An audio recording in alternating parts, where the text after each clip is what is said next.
Pour commenter la séance du jour, on accueille Romain Daubry. Bonjour Romain. Bonjour Étienne. Depuis Bourse Direct, donc je le disais, troisième séance de baisse pour l'indice parisien avec des valeurs du luxe qui trinquent un petit peu. Bon, il faut rappeler qu'elles étaient sur des records historiques encore la semaine dernière, mais typiquement LVMH, Kering, Hermès, trois plus fortes baisses aujourd'hui du CAC 40. Oui, clairement, hein, le regain d'augmentation de risque du côté de la pandémie en Asie notamment font que le marché est un peu tendu. Et il y a des considérations techniques à prendre en compte aussi cette semaine.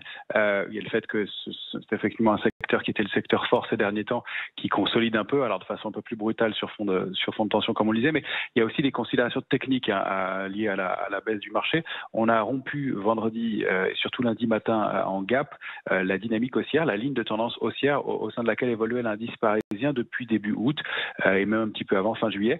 Et donc on a entamé une dynamique de consolidation qui se solde par une légère un passage en tendance baissière depuis qu'on a rompu 6850 points. On a une figure graphique assez propre avec deux gaps baissiers d'affilée qui nous indiquent le premier étant un gap de rupture avec la tendance précédente, et puis le deuxième gap est ce qu'on appelle un gap de continuation a priori, qui donne la moitié du parcours de la baisse théoriquement, et donc qui nous renverrait aux alentours de 6740 points, 6730, 6740. Donc on s'approche de la cible légitime du moment de consolidation. Rien ne dit qu'on va s'arrêter là, mais ça donne des repères. On a un niveau intermédiaire à 6760 points, on est juste au-dessus sur l'indice parisien. Le risque sous ces niveaux-là, c'est de retourner vers 6650 points, 6660 sur le futur, qui est le niveau au-delà duquel on avait construit la dernière impulsion haussière. Donc on a effectivement un regain d'intérêt pour des valeurs plus défensives. On le voit, Air Liquide, Orange ou Bouygues qui sont entourés, qui sont un peu plus payés aujourd'hui, alors qu'effectivement le secteur du luxe retrace et perd jusqu'à 10% depuis quelques jours pour des valeurs comme Kering. Sur Kering, on s'approche de niveaux de support qui sont intéressants aux alentours de 700. Hein, c'est un niveau sur lequel elle avait rebondi. On est loin de retourner la dynamique haussière parce que sous la zone 670-700, on est toujours largement haussier.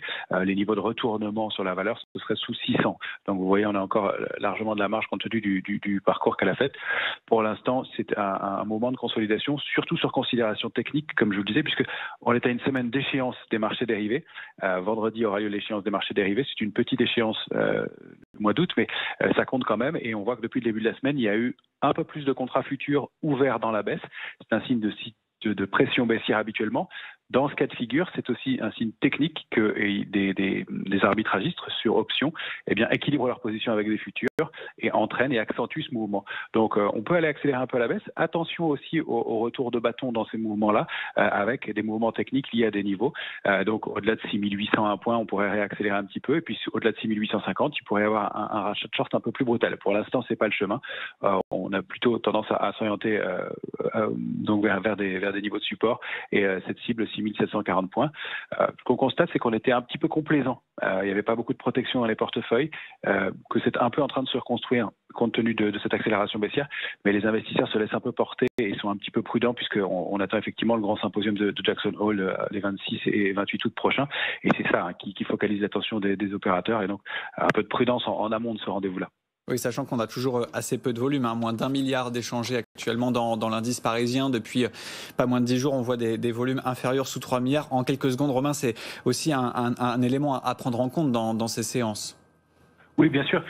C'est plus facile de baisser sans volume, évidemment. C'est le manque de densité dans le marché qui entraîne ces mouvements-là. D'ailleurs, on voit que le marché réagit sur des niveaux particulièrement techniques. 6788, 6801 sur le futur, par exemple. On a rompu ce niveau. On a été chercher un cran plus bas. Ce sont vraiment des considérations et des situations très, très techniques, liées notamment à ces échéances sur les marchés dérivés. Les opérateurs sont très absents et on le constate depuis 8 jours maintenant. Il y a des volumes inférieurs à 3 milliards tous les jours. On sent qu'il n'y a pas de densité et pas beaucoup de densité dans cette baisse. Ceci dit, sur les valeurs du luxe, les volumes ont été relativement importants si on les regarde individuellement les 2 derniers jours sur Kering notamment. Donc il y a quand même un peu de dégagement, un peu de prise de bénéfices. Tout ça reste pour l'instant très canalisé et assez technique.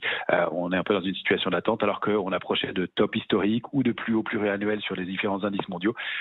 C'est normal à cette période de l'année et compte tenu de ces moments techniques. Merci beaucoup Romain, on verra notamment ce que ça donne tout à l'heure du côté de